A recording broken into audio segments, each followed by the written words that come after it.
이스라엘의 왕인 여호와 이스라엘의 구원자인 만군의 여호와가 이같이 말하노라. 나는 처음이요 마지막이라 나 외에 다른 신이 없느니라. 내가 영원한 백성을 세운 이후로 나처럼 외치며 알리며 나에게 설명할 자가 누구냐. 있거든 될 일과 장차 올 일을 그들에게 알릴지어다. 너희는 두려워하지 말며 겁내지 말라. 내가 예로부터 너희에게 듣게 하지 아니하였느냐. 알리지 아니하였느냐. 너희는 나의 증인이라. 나 외에 다른 신이 있겠느냐. 과연 반석은 없나니 다른 신이 있음을 내가 알지 못하노라. 아멘. 우리가 주일부터 계속 심판에 관한 심판에 대해서 말씀을 듣는데, 이것이 한국에서 이제 한국교회에 속한 일반적인 성도들에게는 좀, 그러니까 교회에서 심판을 잘 얘기 안 한단 말이죠. 균형을 잃어버리기 쉽습니다. 어제도 말씀드렸지만 바울 사도가 그 총독 앞에서 복음을 전할 기회를 받아서 복음을 전하셨는데, 그 복음의 세 가지 꼭지가 의와 절제와 심판이었다. 그러니까 우리가 흔히 이제 기도할 때는 하나님께 절제보다는 더 달라고 기도하고, 하나님 내가 기도를 안 합니다. 내 물질을 더 가져가셔서 하나님 나로 가난한 마음을 갖게 하사 하나님 앞에 기도하게 하여 주시옵소서. 뭐 이렇게, 혹은 하나님 제가 정말 하나님 앞에 가난하고 절박한 마음을 가져야 되는데 하나님께서 나를 사랑하셔서 나의 삶에 이렇게 풍족함을 주시니까 내가 이 땅에서 하나님 앞에 가난한 마음보다 남과 나를 비교하고 또 욕심이나 이런 걸로 내 눈이 흐려져서 하나님 내가 가난하기보다 오히려 부패하는 마음을 갖습니다. 더 하나님 나를 가난하게 하옵소서. 이런 기도를 좀처럼 교회에서 해야 된다. 혹은 하는 게 복이다. 이렇게 얘기 잘 안 하잖아요. 구하면 주신다. 우리 더 가질 수 있다. 우리 더 부자 될 수 있다. 더 행복해질 수 있다. 뭐 이런 말이 꼭 이렇게 잘못된 의도를 가지고 하는 건 아니지만 일변도로 흐르면서 우리가 소금과 빛이라고 하나님 말씀하셨는데 그 균형을 우리가 이제 잃어버리더라. 마치 편식을 해가지고 분명히 적당히 있으면 좋은 영양분일 텐데 과하게 돼서, 뭐 지방 같은 게 그런 거죠. 탄수화물을 너무 편중되게 섭취해서 지방도 분명히 탄수화물이나 뭐 단백질이나 다른 영양분처럼 필요한 건데 이제 필요 이상으로 내 몸에 쌓여서 이제 문제가 되는 거잖아요. 그런 체질을 가지고 있게 돼서 한국교회 성도들이 뭐 여러 가지 우리가 말하는 성인병들 있지 않습니까? 그 영적 성인병에 걸려가지고 참 이제 취약한 체질을 가지게 되더라라는 거죠. 이 심판이 참 바울 사도가 그 교회 생활을 오래 한 사람에게 전한 복음이 아니라 로마인인 그 총독, 뭐 예수님의 옛자도 못 들어본 사람에게 궁금한 거예요. 이 사람 되게 행복하게 뭐 이렇게 말하자면 수갑 차가지고 이게 구속을 당하면서 살 필요가 없는 사람인데 그 총독이 살펴보니까 의아하잖아요. 근데 재밌는 건 그 총독의 부인이 또 유태인이었어요. 그래가지고 이제 뭐 대충 아내한테 들어보면 이런 배경 때문에 그렇구나 하면까지 더 궁금증이 생겼나 봐요. 그래가지고 바울 사도 불러다 놓고 좀 당신 이야기 좀 하시오. 뭐 이렇게 기회를 줬나 봐요. 그러니까 바울 사도가 열심히 이거 예수님 말씀하신 대로 너희가 이 왕과 귀족들 이런 사람들 앞에 가서 복음을 전하게 될 것이다 하신 이게 이렇게 이루어지는구나 해서 복음을 전한 내용을 누가 사도가 우리에게 아마 지면에 이런 한계 때문에 그런 것 같은데 성령 하나님의 섭리가 있었겠죠. 그래서 주제만 간단하게 딱딱 얘기하신 게 의와 그리고 절제와 심판이었다. 그러니까 베스도가 듣다가 너무 두려워서 압박이 온 거죠. 뭐 무서운 얘기를 한 것이 아니라 이제 현실의 이 리얼리티를 직면하게 되니까 그 사람도 나름 총독이니 뭐 지성도 있었을 거고 자기 나름의 인생관이나 이런 가치가 있었을 텐데, 근데 그런 가운데서 리얼리티, 인생이란 본질이 이런 거구나, 심판이 있구나, 내가 더 갖는 게 행복이 아니구나, 이제 이런 것들을 도전받으니까 다음에 듣겠다 하면서 더 이상 듣지 못했다라는 거죠. 그래서 이 심판이라는 게 참 우리한테 중요한데 우리가 이 심판에 대해서 알고는 있는데 너무 현실과 동떨어져 있다. 가령 우리 여기 지금 담비랑 보배가 있는데 우리 부모님인 진춘 목사님하고 보미 집사님이 항상 이 아이들을 가르치고 기도할 때 심판을 염두에 두고 있는가. 이제 이런 것들이 참 우리한테 중요한 숙제로 있죠. 심판이라는 게 이제 뭐 간단하게 말하면 끝인데 참 재미있는 게 이 세상은 여러분 끝이 없는 것처럼 얘기를 하고 영원한 하나님의 나라는 반드시 끝이 있다라고 이야기를 하죠. 그러니까 참 우리가 세상에 익숙하고 세상을 사랑하게 되면 끝이 있는 걸 몰라요. 그리고 끝이 있다는 거를 막연하게는 인지는 하니까 이제 두려움에 갇혀 살게 되죠. 왜 이렇게 심판을 우리가 계속 들어야 되느냐? 이게 팔이 이게 두 개잖아요. 그럼 이제 구원과 심판이 있단 말이에요. 양팔이 이렇게 좀 길이가 맞아야 돼요. 뭐 짝짝이 팔이 있는지 모르겠는데 그건 이제 뭐 몸이 좀 이상해져서 약간의 차이가 있는 거지 이렇게 팔 길이가 다른 사람은 없잖아요. 근데 우리가 지금 그래요. 구원은 이렇게 커요. 이렇게 은혜는 이렇게 길어요. 근데 심판 뭐 또 심판이 있기 위해선 사실 이제 공의 하나님의 공의가 있는 건데 이건 이렇게 짧아. 그러니까 요런 모양으로 사는 거예요. 그래서 한 손은 정상적인 어른의 팔인지 모르겠는데 한쪽은 뭐 이제 3살, 4살짜리 팔이 힘도 없고 짧고 이게 기능을 제대로 못하는 거라. 그래서 우리가 이제 정체성을 말할 때 예수님께서 마치 그 최후에 하신 말씀과 같이 나도 아버지께로부터 보냄을 받은 것 같이 너희도 나도 너희를 보내노라. 그래서 우리는 내 인생이 뭐냐, 나는 누구냐고 할 때 보냄을 받은 자다. 보냄을 받은 자다라는 거예요. 그러니까 이 보냄을 받은 자가 우리가 흔히 말하는 선교사라고 하는 겁니다. 그래서 선교사는 자기가 이제 선교하는 나라 가서 거기에 적응을 하면 안 돼요.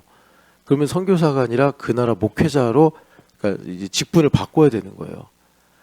그러니까 선교사는 계속 불편해야 돼요. 일본으로 가신 한국인 선교사님은 일본의 풍토, 일본의 문화, 일본의 음식, 일본의 모든 것들이 다 계속해서 30년이 지나도 불편해야 돼요.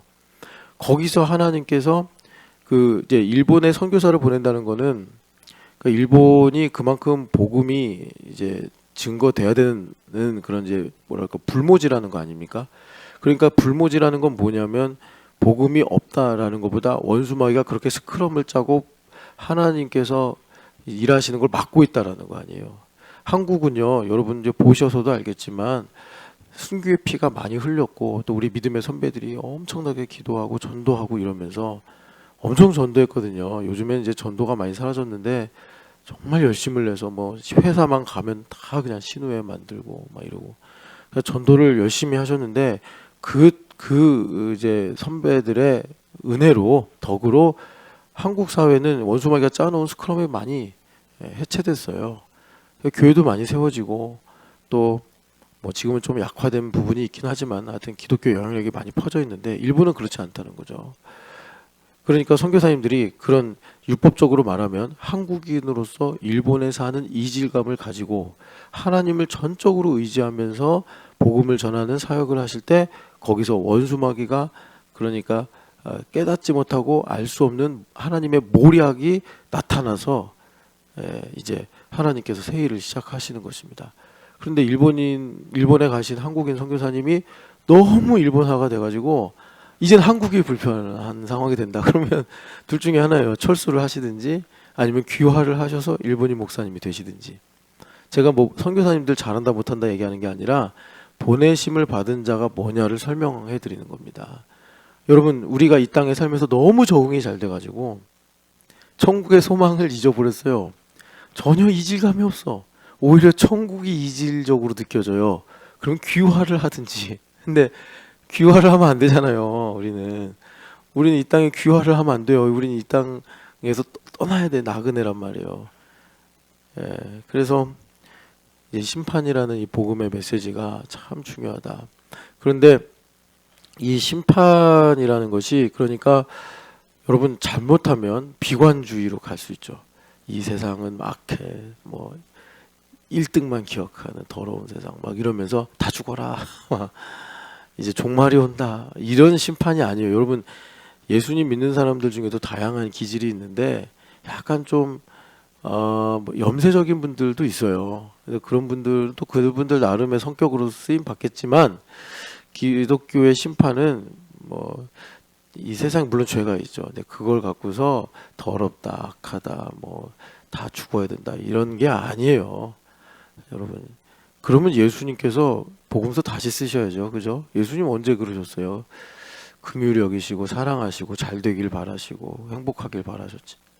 그러니까 이 심판이라는 거는 그런 어떤 뭐 이게 치기 어린 정의감 이런 걸로 만드는 게 아니고 하나님을 사랑해서 이 심판을 보는 겁니다. 그러니까 하나님을 사랑한다는 건 뭐냐면 뭐 이런 표현이 조금 이제 부족한 표현이긴 한데 이해를 돕기 위해서 하나님이 잘 되기를 바라는 거예요. 하나님을 사랑하니까. 그럼 하나님께서 잘 된다. 뭐 하나님 안 되시는 건 없지만 하나님 잘 되시는 게 뭐냐면 하나님은 뜻이 딱 하나밖에 없어요. 하나님이시기 때문에 찬송을 받으시는 거예요. 하나님은. 그러니까 하나님은 하나님께서 내 아버지 하나님께서 나를 구원하신 하나님께서 지극히 찬송을 받기를 원하는 거예요. 내가 지극히 찬송을 받기 원하는 거예요. 그런데 여러분 미가 선지자도 미가서에 고민하시잖아요. 무엇으로 하나님을 기쁘시게 해드릴까? 무엇을 가지고 나아갈까? 이런 것처럼 우리가 하나님을 뭐로 기쁘게 해드릴 거예요? 우리는요 하나님께서 가르치시려고 그러니까 우리가 뭐 수고하고 열심히 하면 하나님께서 이제 영광을 받으신다 이렇게 말하지만 사실 하나님께서 받아주시는 거지 그걸 해서 하나님께서 득이 되고 이런 건 없어요. 그러니까 우리가 착각을 해서 내가 어떤 일을 했는데 이 일이 뭐 대단했다 뭐 훌륭했다 물론 서로 또 우리가 남의 일을 축복하고 격려하기 위해서 그렇긴 하지만 본질적으로는 사실 하나님 불편하신 거예요. 불편하신 거예요. 그런데 이제 하나님께서 영광스러우신 분이기 때문에 나를 사랑하셔서 나를 통해 영광 받길 원하시고 그래서 기다리시고 기회를 주시고 가르치시고 용서하시고 고쳐주시고 참 이렇게 하시면서 하나님께서 영광을 받으시는데 그런데 하나님께서 영광을 받으신다라고 할 때 하나님께서 영광을 받으시는 딱 하나는 뭐냐면 여기 말씀대로 나 외에 다른 신이 없다 이겁니다. 이 나 외에 다른 신이 없다. 그래서 그 8절 하반절에 나오지만 너희는 나의 증인이라. 그러니까 너희는 내가 보낸 자들이다. 이렇게 말씀하시면서 그 한 가지가 뭐예요? 하나님 영광 받으시는 내용이 나 외에 다른 신이 있겠냐? 그러니까는 하나님만이 유일하신 하나님입니다. 이거예요. 그래서 이제 이 말씀을 가지고 다른 측면에서 하신 말씀이 너희는 전심을로 마음을 다하여 또 뜻을 다하여 옛날 개역 성경에는 성품을 다하여 그리고 힘을 다하여 하나님을 사랑하라 이렇게 이제 말씀하신 거죠. 그러니까 여러분 마음을 다해서 성품, 뜻을 다해서 힘을 다해서 하나님을 사랑하는 게 뭐겠습니까, 여러분?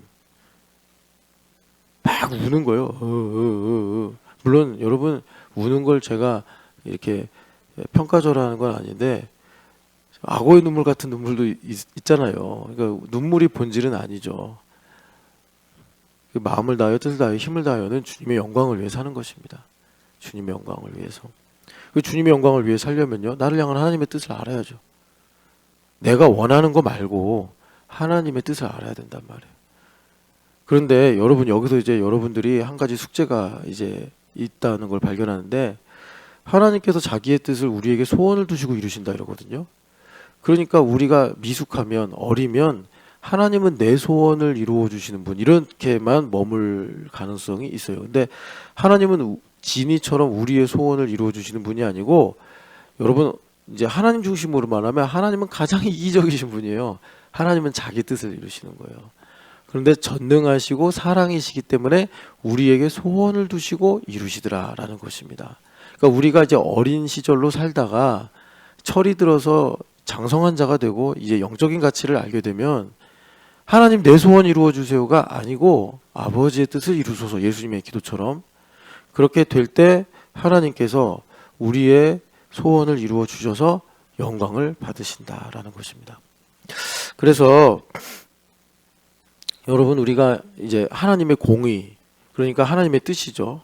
모든 인류에게 모든 자연 만물에게 모든 세대에게 적용될 수 있는 하나님의 공의가 무엇입니까?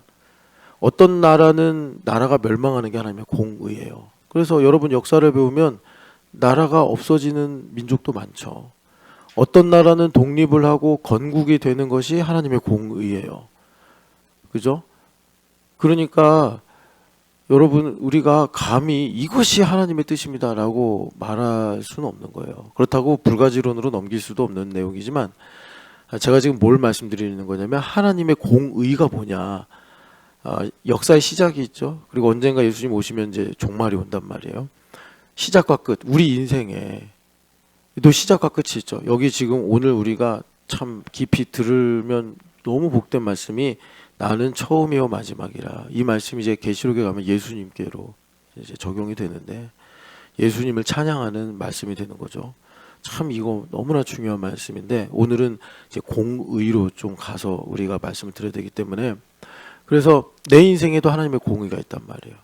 어쩔 때는 하나님께서 더 주시는 게 공의이기도 하고 어쩔 때는 가져가시고 뺏어가시는 게 공의이기도 해요. 근데 아까 전에 말씀드린 것처럼 이렇게 균형을 잃고 치우쳐버리면 주시는 것만 공의고 하나님께서 가져가시는 건 공의가 아니라고 생각하는 거예요. 그러니까 내가 하나님보다 크니까 참 이렇게 되면 여러분 여러 번 말씀드리지만 인생이 고달프다. 죽이시는 게 공의이기도 하고 살리시는 게 공의이기도 하고 그러면 이런 모든 상황적인 공의 말고 하나님의 절대적인 공의가 뭐냐? 그것이 뭐냐면 하나님 외에 다른 신이 없다 이겁니다. 하나님 외에 다른 신이 없다. 그래서 하나님 외에 다른 신이 없다. 이것을 하나님께서 어떻게 말씀하시냐면 43장 21절로 보시겠습니까? 예, 같이 한번 읽어보겠습니다. 이 백성은 내가 나를 위하여 지었나니 나를 찬송하게 하려 함이니라. 아멘. 가져가셔도 찬양하고 주셔도 찬양하고 이겁니다. 예. 그러니까 여러분 하나님께서 잘 되기를 바란다. 이게 분명히 제가 이거 결점이 있는 말이라고 그랬어요. 제가 여러분들이 이해를 돕기 위해서 이렇게 표현하는 겁니다. 하나님은 그냥 하나님 자신이 형통하신 분이에요. 그러니까 뭐 우리가 도와드리거나 이럴 필요가 없는 분인데 우리는 항상 이제 그런 이 3차원에서의 생각에 익숙하니까 하나님 잘 되기를 바란다. 하나님 성공하시기를 바란다. 이게 이제 우리가 보냄받은 자로서 증인으로 사는 거예요. 근데 그 내용이 뭐냐 봤더니 하나님을 이제 우리가 찬양하는 거란 말이에요. 우리가 지음받은 목적은 이 땅에서 뭘 이루고 뭘 갖고 이게 아니라 하나님을 찬양하는 게 우리 인생의 목적이에요. 있으나 없으나 사나 죽으나 하나님 찬양하는 거예요. 하나만 더 읽어보죠. 42장 8절 말씀 같이 읽어보겠습니다. 나는 여호와이니 이는 내 이름이라. 다시 같이 읽어보겠습니다. 42장 8절 나는 여호와이니 이는 내 이름이라. 나는 내 영광을 다른 자에게 내 찬송을 우상에게 주지 아니하리라. 아멘. 그러니까 이 찬송의 문제가 얼마나 준엄한 일인가. 그러니까 하나님께서 세상을 다스리시고 내 인생에 섭리를 하시는데 그 모든 일의 절대적인 근거, 바탕이 되는 것이 뭐냐면 영광을 받으시는 일이요 하나님을 찬양하는 일이란 말이에요. 그런데 내 마음이 나뉘어지고 그래서 우리가 이 찬양을 뭐 우상에게 주겠다 이렇게 생각하거나 일을 하진 않죠. 그런데 어떻게 하죠? 내 영광을 취하려고 그러죠. 예. 참 이게 우리한테 참 어려운 문제 같아요. 그래서 우리가 이제 하나님 이 보냄받은 자로서 이 세상에서 이제 우리 교회 이 말씀의 중추, 믿음의 중추가 말씀은 사실이다. 이 믿음인데 그 말씀은 사실이라는 게 뭐냐? 어제 에스겔서 24장 14절 말씀 우리가 대표적으로 한 구절만 딱 봤는데 하나님의 말씀이 이루어지는 것은 심판이구나. 심판은 뭐겠어요? 자기가 신이라고 주장하는 존재들을 틀렸다고 하나님께서 죄라고 심판을 하셔서 이제 그 문제를 끝내버리시는 거잖아요. 무적행으로 다 집어넣어버리는 거예요. 그래서 자기가 신이라고 주장한 원수 마귀와 그를 따르는 졸개들과 거짓 선자들과 이마에 인을 받지 못한 그 사람들까지 다 하나님께서 이제 심판하셔서 이 제거하시는 게 그러니까 하나님의 공의가 세워지는 거예요. 하나님의 공의는 나 외에 다른 신이 없다라는 것입니다. 그것이 우리에게 임하고 믿어지고 적용이 되면 하나님을 찬양하는 거예요. 하나님만이 유일하신 나의 반석이십니다. 하나님만이 나의 유일하신 생명이십니다. 하나님만이 나의 유일하신 영광이십니다. 우리가 하나님을 찬양하는 거예요. 어떻게요? 있으나 없으나, 잘 되나 안 되나. 이렇게 우리가 하나님을 찬양하는 것이 하나님 편에 서서 하나님 잘 되기를 바랍니다. 이렇게 우리가 하나님을 마치 찬양, 응원하듯이 찬양하는 거예요. 그게 우리의 인생의 본질이고 목적인 것입니다. 그런데 여러분 봐봐요. 안 된다고 해서 내가 찬양이 안 나와. 마음이 굳어지고 내 뜻대로 안 돼서 열받고 속상하고 두려워하고 이러면 뭐죠? 내가 하나님도 잘 되길 바라지만 다른 신도 있다 이렇게 생각을 하는 거예요. 그러니까 이걸 이제 요한일서에서 뭐라고 그래요? 세상과 세상에 있는 것들을 사랑하는 것이다. 물론 엄마니까 담비가 공부 잘하면 좋죠. 근데 담비가 공부 못할 수도 있죠. 그래서 담비를 정죄하고 담비로 인해서 감사가 안 되고 찬양이 안 되어서 걱정, 염려가 막 사로잡혀요. 정죄받고 있어. 뭐 이럴 수 있죠. 전보미 집사님이 내가 ECC를 안 다니고 담비를 붙잡아 놓고 가르치면 담비가 아마 평생 엄마를 원망할지도 몰라요. 지긋지긋해. 그러니까 하나님께서 물리적으로 딱 떼가지고 봄이야 너는 네 에너지를 가지고 다른 애들도 가르쳐라 하면서 거기서 걔네들도 하나님 자녀다 해가지고 영어 가르치면서 복음 전하고 이렇게 살라고 하는 거죠. 그런데 담비가 그 바람에 뭐 좀 공부도 좀 덜 하고 자기의 기대에 충족하지 않아. 그래서 걱정하고 염려해. 그것 때문에 그냥 막 내가 잘못된 엄마 같고 막 정죄받아요. 다른 신도 있다는 거예요. 세상과 세상에 있는 것들을 사랑하니까 그 일로 담비가 공부를 못하는 일로 찬양을 못하는 거예요. 염려하는 거예요. 더 잘했으면 좋겠는데. 이게 그래서 하나님의 공의가 세워지지 못하는 것입니다. 그래서 우리가 그 하나님을 정말 간절히, 그러니까 하나님의 공의, 이걸 이제 우리가 정말 내 인생의 중요한 문제로 깨닫게 되는 거예요. 이거는 믿음에 좀 성장이 있어야 되겠죠. 그래서 하나님께서 찬양받기를 간절히 원하는 마음이 있을 때 여러분 심판이 뭐라고요? 하나님 말고 나도 신이라고 주장하는 존재가 있다고요. 보이지 않지만 성경에 누누이 나오지 않습니까? 그래서 심지어 예수님한테도 나에게 절하라라고 말하는 아주 정말 악하고 못된 놈이 있지 않습니까? 아니 감히 어떻게 예수님 앞에 와서 말이죠. 하나님이신데 사람의 몸을 입고 오셨다고 말이죠. 이 자식이 말이에요. 예수님을 그렇게 무시하냐고요. 감히 어떻게 예수님한테 나에게 절하라 이렇게 말하냐고. 너무 열받는 일이잖아요. 근데 예수님 그것까지 다 참으시면서 우리 때문에 나를 이제 그놈의 손에서 빼앗으셔야 되니까 어떻게 하셨어요? 오직 너 여호와 하나님만을 섬겨라 경배하라 하셨다. 말씀을 인용하시고 그 말씀을 선포하시고 그냥 대적하시고 없애버리신 거예요. 나중을 이제 두고 보자 하시면서 예수님께서. 그러니까 참 이 문제가 우리에게 참 중요한 문제다. 그래서 우리가 하나님만 찬양받기 원합니다. 그러니까 하나님께서 하나님만 찬양받기 원한다는 건 뭐냐면 내 인생의 모든 걸 갖고 하나님은 선하시고 온전하시고 의로우시기 때문에 하나님은 합당하십니다. 찬양받기 마땅하십니다. 그럴 때 우리에게 이제 심판에 대한 동의 이게 이제 이루어지는 것입니다. 저 나쁜 놈 심판받게 하여 주옵소서. 뭐 이 대한민국 하나님 죄로 가득한 대한민국 심판받아야 되지 않겠습니까? 이게 아니고요. 여러분 우리가 하나님을 정말 영화롭게 하고 찬양받기 원하는 사모하는 마음이 충만하게 되면 하나님의 공의가 이루어지기를 바라는데 그래야 하나님 찬양을 받으시니까 만물 가운데서 그 공의가 뭐냐? 나 외에 다른 신이 없다라는 거예요. 이제 그 분명한 믿음과 고백이 있게 되면 이 땅을 사랑하는 마음이 사라지는데 이 세상을 사랑하는 마음이 사라지는데 그것이 뭐냐? 그러니까 이제 하나님의 말씀을 믿는 믿음이 나에게 심판의 고백으로 있게 된다라는 것입니다. 그래서 여러분 이제 부탁을 드리는 거는 어떤 거냐면 하나님께서 영광을 받으시기를 간절히 바라는 마음 일단 여러분들이 지금 제게 들으시니까 이해가 되시고 또 지금 성령 하나님께서 인치시면 동의가 되실 거예요. 정말 나의 삶에 하나님만 영광 받으셨으면 좋겠다. 정말 하나님만 찬송을 받으시길 원합니다. 이런 마음이 이제 동의가 일어나고 그러면 예배가 끝나고 우리가 이제 찬송의 멜로디를 들으면서 기도할 때 그 인치심이 있으면 하나님만 영광을 받으시옵소서 이렇게 기도가 나와요.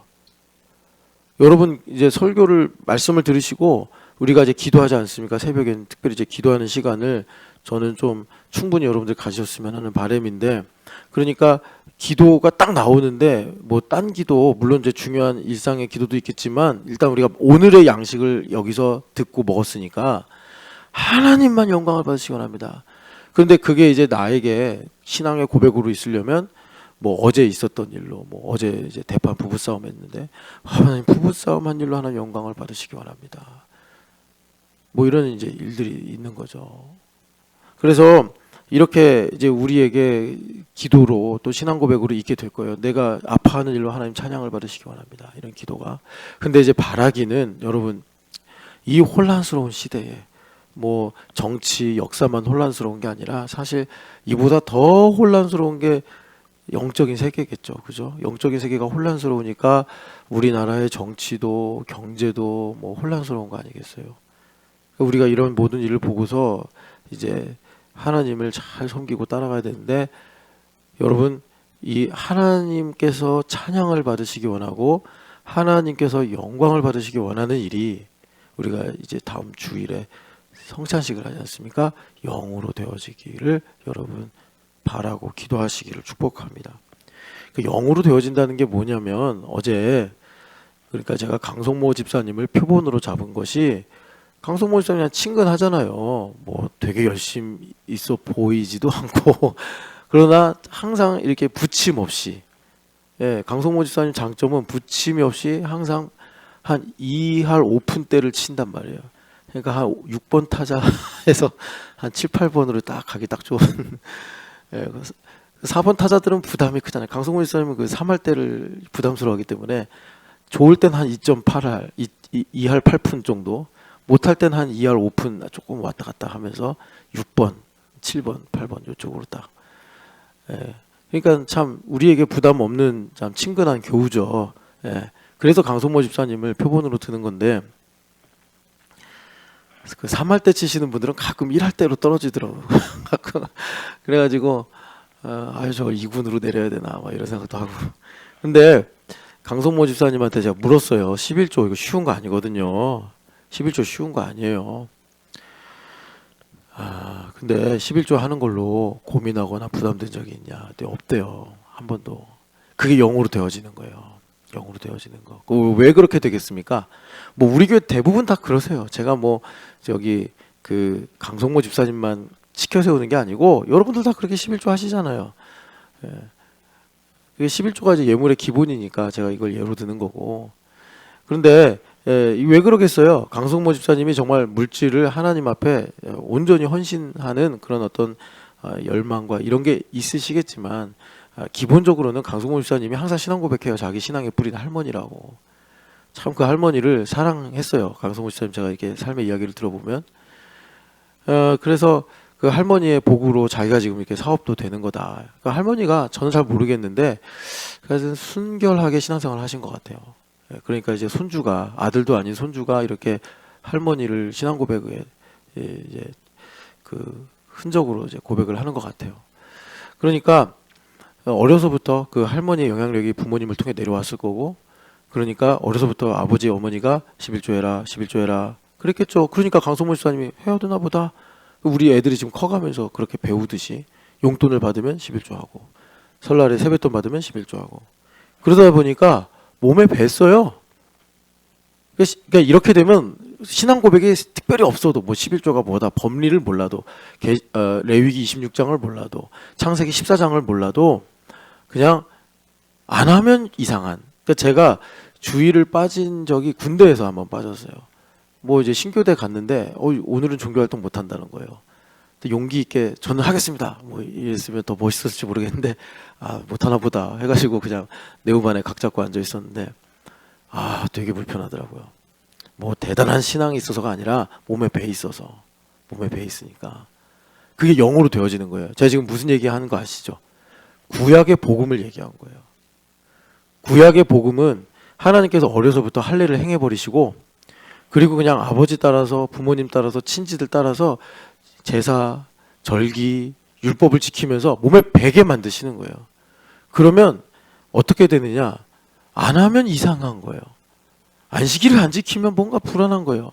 물론 죄책감도 오겠지만, 절기를 안 지키면 이거 되게 뭔가 이렇게 이제 절기를 안 지키면 얻는 것도 있겠죠, 세상에선.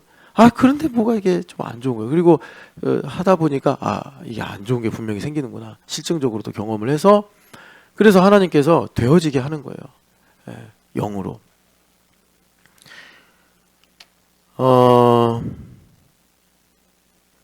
그래서 바라기는 하나님의 영광을, 하나님께서 영광을 받으시고 하나님께서 찬송을 바라는 간절한 마음이 오늘 듣고 여러분들이 기도하는 이걸로만 마무리되는 것이 아니라 영으로 되어지기를 바란다 말씀드리는 거예요.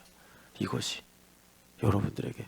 그런데 이 영으로 되어진다는 게, 그러니까 이해를 도우려고 어린아이일 때부터 계속 아나 모르나 비가 오나 눈이 오나 계속 그냥 꾸준히 한 거예요. 믿음의 가정에서 자란 아이들은 그냥 그렇게 돼요. 그래서 11조 고민 안 해요. 야, 이거 10분의 1을 어떻게 이거 너무나 많죠. 예. 인간적으로 생각하면 이거 레디컬한 일이죠. 아니 그냥 뭐 한 감사원금, 예를 들어서 500만 원을 받아요, 월급을. 그럼 이제 50만 원을 11조 해야 되잖아요. 아니 내 생각에 그냥 한 주에 5만 원만 해도 막 너무 이게, 야 이거 5만 원 이거 어디 가면 진짜 거창하게 먹을 수 있는 건데, 야 이거 5만 원 한 달에 20만 원, 그럼 이거 우리 가족하고 한번 이렇게 할 수 있는데, 야 1년에 12달 그러면 600만 원, 야 이거 저축하고 이거 어디다 재테크하면 이거 큰 돈 될 수 있는데. 당연히 이런 생각하죠. 피땀 흘려 번 돈인데. 그런데 이게 된다니까요. 어려서부터 해버리면 아깝지가 않고, 안 하고, 만약에 이제 좀 내가 이제 신앙교육을 약간 헐겁게 받아서, 이거 내가 이제 엄마가 주는 돈으로는 11조가 됐는데, 내가 벌어보니까, 야, 이거 세후로 해야 되나, 세전으로 해야 되나, 막 주판 튕기고 앉아있고, 그래서 한번 띵겨 먹어요. 이거 엄청 찝찝하네. 그리고 뭔가 이제 여러분 살다 보면은 이 일도 생기고 저 일도 생기지 않습니까? 그러면 안 좋은 일이 생기면, 야, 이거 11조 안 해서 그런가 보다. 이렇게 생각이 가면서 하나님께서 이제 빌드업 하시는 거예요. 이렇게 하나님께 속한 이런 모든 일들을. 그래서 바라기는 이런 거 실험하지 마라, 애들 두고. 여러분, 제가 제 문제를 놓고 말하자면, 제가 제 딸을 너무나 인생이 고될 때라서 제가 목사인데 유아세례 주는 걸 깜빡했어요. 그리고 저랑 아내랑 지나고 나서 아차, 우리 애 유아세례 못 줬네 그랬던 거예요. 얼마나 좀 힘들었죠. 많이 정신이 없었어요. 그런데 그래서 제 딸은 실험 대상이 된 거예요. 제가 그거를 정말 회개하고 정말 가슴 아프게 생각해요. 그건 부모로서 할 짓이 아니에요.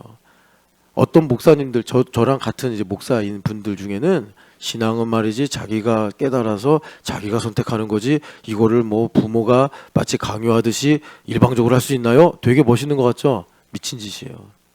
담배를 실험하고 지가 선택하라고 그럴 거예요? 여러분, 죄가 담배, 술, 마약 이거보다 약한 겁니까? 구원의 문제가 그거보다 약한 겁니까?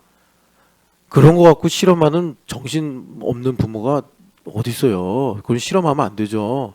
야, 네가 담배 좋은지 네가 펴보고 결정해. 네가 마약 해보고 이게 나쁜지 안 좋은지 결정해. 아니 그런 사람이 어디 있어요, 세상에. 제가 얼마나 이게 후회하고 회개하는지 아시겠죠? 근데 여러분, 11조도 그래요. 이거는 실험할 게 아니에요. 비용이 엄청 든단 말이에요, 이거. 그러니까 제가 이제 뭘 말씀드리는 거냐면, 자, 하나님의 영광을 바라는 마음, 하나님만 찬양을 바라는 마음, 그거는 뭐냐? 여러분, 우리가 대단한 진리와 어떤 경지에 이르러서 되는 게 아니라, 하나님 외에 나에게 다른 반석이 없습니다. 하나님 외에 나에게 다른 신이 없습니다. 여러분, 이만영 집사님이 사업에 성공할 때 하나님만이 나의 반석이십니다. 고백하는 게 쉬워요. 사업이 힘들 때 하나님 나의 반석이십니다 라고 말하는 게 쉬워요. 당연히 사업이 잘 될 때죠. 사업이 안 될 때는 의심이 되죠. 내가 잘하는 거 맞나? 이게 하나님의 뜻인가? 우리 개인적으로도 힘들고 곤고할 때, 그때가 사실은 하나님을 찬양할 기회라는 거예요. 하나님만이 나의 유일한 반석이십니다. 하나님만이 나의 유일한 하나님이십니다. 나에게 다른 신은 없습니다. 가져가셔도 나의 하나님, 주셔도 하나님. 이거예요. 그런데 이렇게 되려면 우리 지력으로 의지로 안 돼요. 여러분, 세상이 일단 혼란스럽기도 하고 우리도 미약해졌어요. 그만큼. 제가 이번에 숙제를 하나 가져왔어요. 가고시 마을리치 갔다 와서 주말 캠프에. 뭐냐면 얘네들 사이에 호불호가 있는 거예요. 당연히 있겠죠. 이제 수가 많아져서. 옛날에는 대여섯 명 있고 10명 남짓 있을 때는 10명도 안 될 때는 문제가 없었어요. 근데 이제 뭐 해봐야 열 몇 명밖에 안 되는데 애들 사이에서 호불호가 있는 거예요. 그러니까 누구랑 자고 누구랑 안 자겠다 이런 얘기들이 막 나오기 시작하는 거예요. 아, 이거 어떻게 해결하지? 제가 한 며칠 지금 기도하고 고민하는데, 아, 이게 시한폭탄 같이 뇌관이 얽혀 있어요. 아, 그냥 단순한 문제가 아니에요. 그래서 이제 이게 뭐냐면 사실은 나 쟤랑 안 잘래 하는 건요, 그 애가 약하다는 거예요. 그러니까 자기를 보호하려고 약한 거예요. 그 약한 거. 그거를 취향이라고 존중하면 안 돼요. 약한 거예요. 외부로부터 오는 이런 어떤 여기 영향력에 대해서 자기가 소화할 수 없고 자기가 품을 수 없다는 거예요. 되게 약한 거예요. 그런 아이들은. 그래서 제가 왜 그럴까 생각할 때, 뭐 여러분, 우리가 다 같은 이제 부모 입장으로 들어보자는 거예요. 이것도 하나님의 섭리를 우리가 깨닫는 이치니까. 하나님은요, 여러분 자연을 보면 알아요. 그 야생이라고 그러잖아요. 하나님께서 예루살렘 홀리시티에서도 복을 주시지만 때로는 광야에서 복을 주시기도 하죠. 광야는 어떤 곳이죠? 그러니까 인본적인 게 전혀 없는, 오직 그냥 하나님의 자연의 숨결만 있는 곳이죠. 거기서 생애적으로 선지자들이 하나님을 만나죠. 그리고 이들이 다시 도시로 돌아와서 하나님 말씀을 전한단 말이에요. 그러니까 우리 삶에는 도시와 야생이 동시에 있어요. 그러니까 우리 아이들이 그런 광야도 필요한데, 요즘 우리 이제 옛날에는, 그죠? 옛날에는 저희 아버지만 해도 7남매, 8남매인가 7남매. 그냥 막 팍 터지게 싸우죠. 먹고 마시고 하느라고. 그러니까 야생이 길들여지는데, 이걸 통해서 인간관계, 이걸 통해서 사과하는 법, 이걸 통해서 참는 법을 배우는데, 애들이 많아야 둘, 고작 하나, 뭐 우리 교회는 좀 셋까지도 낳지만, 그런데 이제 부모님이 사랑이 크니까 집중이 되죠.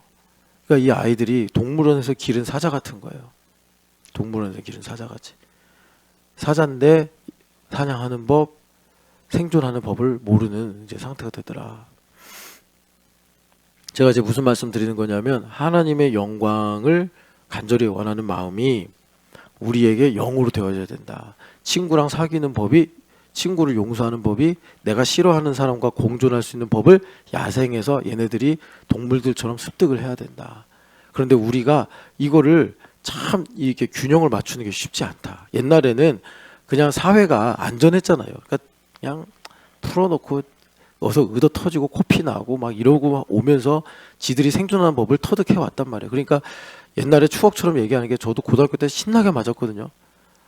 좀 모르겠어요. 왜 맞았는지 모르겠는데, 근데 맞으면 아, 그냥 내가 잘못했나 보다. 진짜 뭐 지금 생각하면 상상도 없어요. 제가 38번이었어요. 고등학교 때 38번 그러는 거예요. 화학 시간이었는데 제가 이러고 자고 있었거든요. 근데 교과서를 읽으라는 얘기였는데 저는 걸린 줄 알았어요. 그래서 그 화학 선생님이 졸다 걸리면 두 손 들으라고 하거든요. 그래서 제가 발표를 해야 되는데 두 손을 든 거예요. 그러니까 선생님이 어이가 없는 거죠. 저 새끼 저거. 그러니 이렇게 시계를 이렇게 푸시면서 나와 그러더라고요. 진짜 영화에서처럼 시계를 이렇게 푸시는 거예요. 이렇게 하더니 시계를 푸시 나와.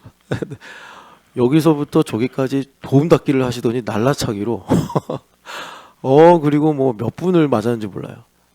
아, 그리고서 전교의 스타가 됐어요. 뭔가 이렇게 그러면 영웅이 되더라고요. 그래서 너가 걔냐고 막 다른 반 애들이 하여튼 그래요. 그래서 애들도 야, 쟤 대단하다. 맞고서 아무렇지도 않다. 막 이렇게. 그러니까 이게 물론 부조리죠. 선생님이 그렇게 때리면 안 되죠. 형사견제 그렇게 때리면 안 돼요. 그죠? 근데 그만큼 내구성 있는 거죠. 왜? 집에선 더 맞았으니까. 뭐 친구들하고도 많이 싸우고 뭐 하여튼 간에. 근데 여러분 이제 이런 게 제가 그냥 이제 사소한 예를 든 건데 영으로 되어져야 된다고요. 하나님을 찬양하는 게 영으로 되어져야 되는데 이게 어려서부터 이제 교육을 잘 받으면 그게 이제 마음에 새겨져 돼요. 근데 우리는 저도 마찬가지지만 주일학교에서 그 교육을 못 받았어요. 예. 그 조나단 에드워드나 짐 엘리엇의 일기를 보면 그분들은 18살 때 하나님께 기도했어요. 하나님 제 인생을 남김없이 태워 주십시오. 제가 그거를 20살 넘어서 신학교 가서 읽으면서 난 왜 이렇게 안 됐지? 이 생각을 했어요. 그러니까 우리가 이게 영으로 지금 안 된다고. 그럼 우리가 하나님께서 영광을 받으시고 안 돼도 하나님 영광 받으소서. 내가 없어도 하나님 찬송 받으소서. 이래야지 하나님께서 주신단 말이에요. 왜? 우리는 가지는 거, 잘 되는 거에 취약하다니까. 의외로 구원의 문제에 있어서는 내가 없는 게 오히려 안전해요. 가난한 게 안전하지 부자가 위험해요. 하나님 보실 때. 우린 구원받은 사람들이기 때문에. 그래서 어떻게 해야 되느냐? 자, 영으로 되어지는 겁니다. 은혜를 깨달아야 돼요. 일단 내 캐파만큼 하나님의 은혜를 알아야 돼. 내가 살아온 인생의 연수만큼, 내가 가지고 있는 능력만큼, 내가 알고 있는 지식만큼 일단은 넘치도록 하나님의 은혜를 알아야 돼요. 하나님의 은혜를 알 때, 그럼 그렇게 되면 어떻게 되느냐? 내 마음이 살아나요. 여러분, 그래서 마음이 살아나야 돼요. 잠언에서 마음이 생명의 근원이라고 그랬어요. 돈이 근원이 아니에요. 사람이 근원이 아니에요. 절대로 이거 여러분 놓치면 안 됩니다. 잠언의 지혜 중에 지혜잖아요. 마음이 생명의 근원이라 마음을 지켜라.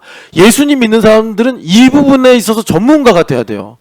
다른 건 좀 내가 약간 부족해도 돼요.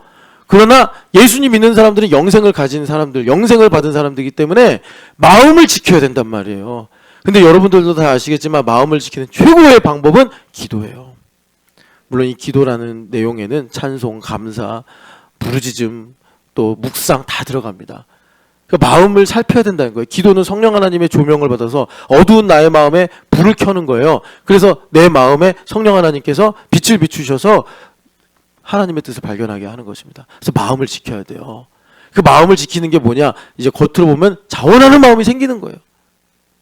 여러분, 그래서 하나님은 우리가 정말 어떻게 보면 거룩한 주도성이 있기를 원하시는 거예요. 하나님은 거룩한 주도성.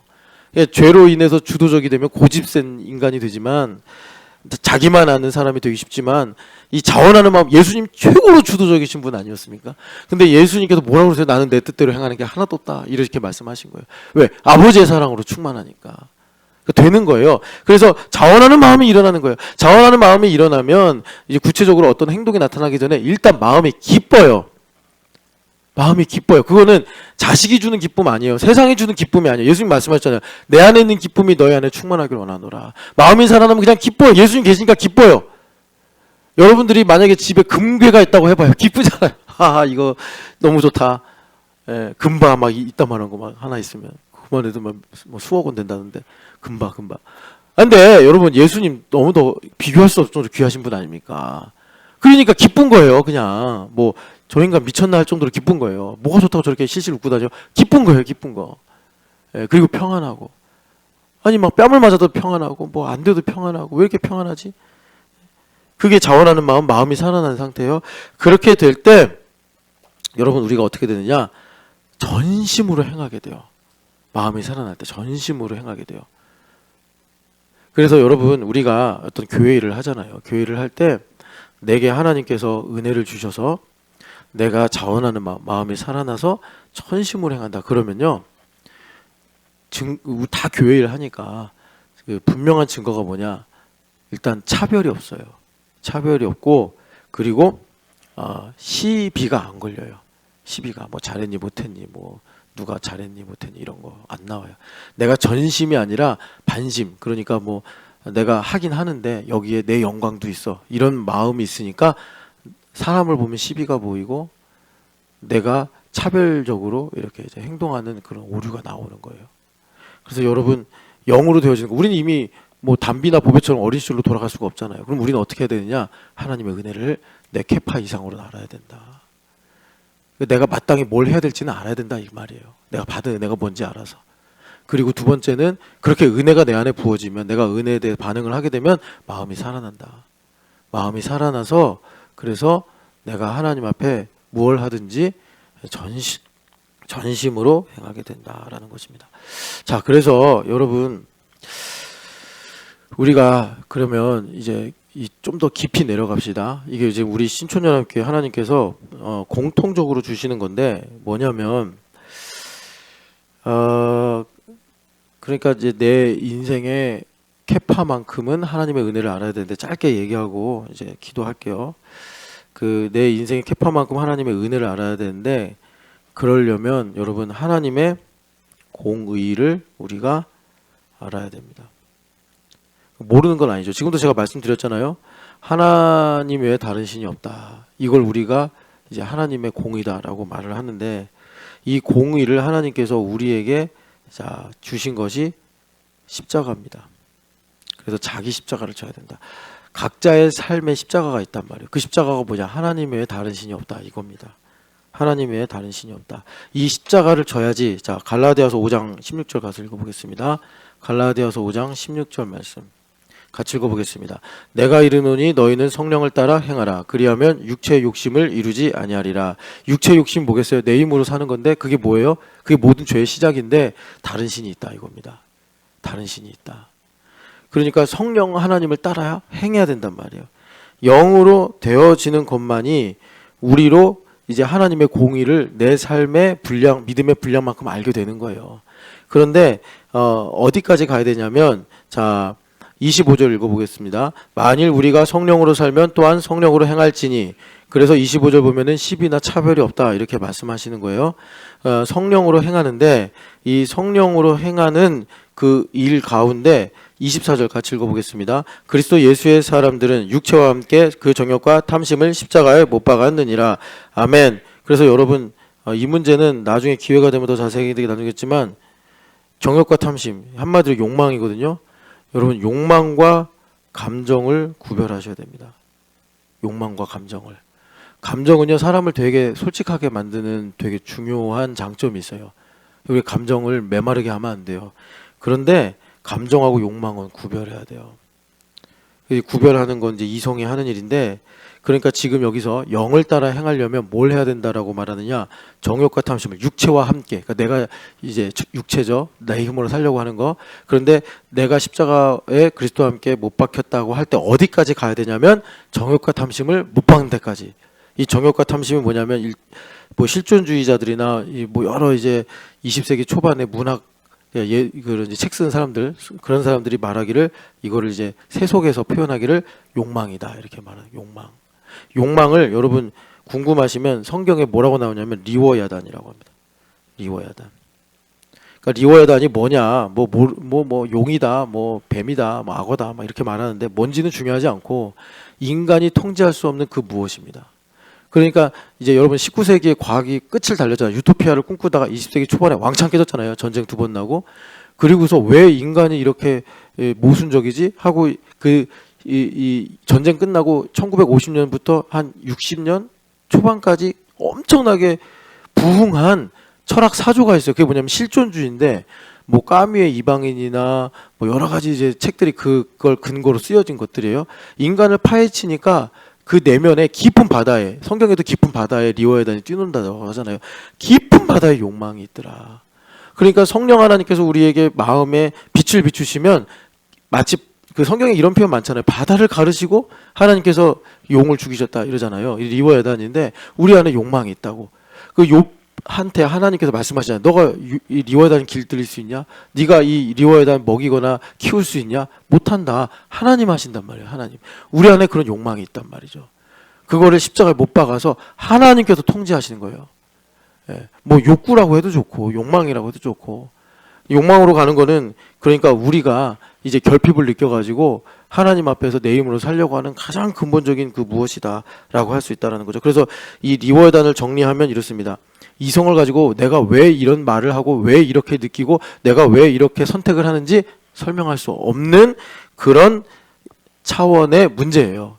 그런데 이게 그냥 있는지 많은지 이게 애매한 게 아니에요. 우리가 말씀을 믿고 깊이 들어가면 내가 왜 이렇게 행동하는지 설명이 안 돼요. 그런데 분명히 있고 그리고 더 깊이 기도하면서 하나님 앞에 나를 드러내놓으면 아, 이게 내 모든 생각과 감정에 영향을 미치고 있구나. 이걸 알게 돼요. 꼭 뭐 상담을 받아가지고 나를 분석해서 발견해야만 알 수 있는 게 아니고, 내가 사실 그것도 한계가 있지만 성령 하나님 앞에서 내가 기도하고 하면은 내가 왜 이렇게 계속 두렵지 하는데, 돈 때문에 두렵나, 직장 때문에 두렵나, 뭐 가족 때문에 두렵나, 계속 두렵지 하는데 내 안에 깊은 이 마음의 바다를 쫙 열면, 아, 여기에 이 리워야단이 있구나, 욕망이 있구나, 얘가 나의 모든 생각과 감정에 이 영향을 주는구나. 그래서 하나님께서 이제 이걸 컨트롤 하셔야지, 이게 선용이 되면 나에게 힘이 돼요. 에너지가 되고. 이것이 이제 내가 통제가 안 돼서 나를 좌지우지해 버리면은 원수마귀의 이런 이제 수단이 되고 말더라라는 것입니다. 그래서 주님께서 십자가에 못 박아라. 정욕과 탐심을 그 육체와 함께 십자가에 못 박아야 되는데, 그만큼 나에게 십자가가 커져야 되는 거예요. 십자가가 커져야 되는 거예요. 십자가가 깊어져야 되는 거예요. 그건 뭐냐? 십자가가 뭐예요? 하나님의 심판을 우리에게 보여주는 공의이자 뭐예요? 나를 살리시는 은혜 아닙니까? 그러니까 내 인생에 캐파가 있단 말이에요. 뭐 그냥 공통적으로 내가 살아온 시간도 캐파 아닙니까? 내가 40살 살아왔다, 40년. 그만큼은 십자가가 커져야 된다는 거예요. 그러니까 주님께서 나보고 고생하라고 날마다 자기 십자가를 지라는 게 아니고, 내 인생에 그만큼 딱 비례하는 십자가가 있어야지 하나님의 은혜가 얼마나 큰지를 알 수 있고, 그래야지 우리가 죄로부터 자유하여 영을 따라 사는 삶을 살게 되더라, 주님께서 우리에게 말씀하시는 것입니다. 그래서 두 가지입니다, 여러분. 나 자신에 대한 깊은 성찰이 있어야 된다. 뭐 기도하자는 거죠. 말씀 묵상하고. 그러니까 이게 뭐예요? 우리가 말한 끝에 있어야 된다. 선교사는 항상 끝에 있어야 된다. 그 끝에 있는 게 성찰하는 거예요. 그러니까 박형석 형제가 오늘도 박소영의 끝에 있으면 뭐가 되느냐? 박소영이 새롭게 보인다고요. 새로운 가능성, 새로운 감사, 새로운 뭐라 그럴까요? 또 이해, 이 지평이 열리는 거예요. 이게 성찰로 말미암다는 것입니다. 그것과 함께 동시에 내가 그렇게 이제 성찰의 깊이로 새로운 지평이 열릴 때 하나님의 영광이 보이는 거예요. 하나님의 공의가 나에게, 그러니까 하나님의 거룩하신 뜻으로 이제 나타나게 되더라라는 것입니다. 그렇게 될 때 우리가 그러니까 이제 보내심을 입은 자로서 세상을 사랑하지 않고 하나님만이 찬양을 받으시고 하나님만이 나에게 유일하신 반석이십니다. 신앙을 고백하면서 그 반석 위에서 우리가 요동하지 않고 복되게 살아가는 일들이 열리게 되더라, 주님 말씀하십니다. 여러분, 이렇게 하나님의 공의로 나아가시기를 축복합니다. 사랑하는 하나님 아버지, 오늘도 성령 하나님을 부어주셔서 나로 내가 누구인가, 내가 어디로 와서 어디로 가는가, 하나님 깊이 성찰할 수 있도록 나를 땅끝에 불러주시옵소서. 나를 땅끝으로 부르셔서 새로운 일들을 말씀하시고 새로운 지평을 열어주시옵소서. 그래서 하나님, 나를 향하신 하나님의 뜻, 하나님만이 나의 유일하신 반석이십니다. 하나님 외에 다른 신이 없습니다. 하나님만이 나의 만족이십니다. 여호와만이 나의 목자이십니다. 하나님 찬양하며 고백하며 하나님을 영화롭게 하는 우리 신촌연합교회가 되게 하여 주옵소서. 부활하신 예수님의 이름으로 기도합니다. 아멘.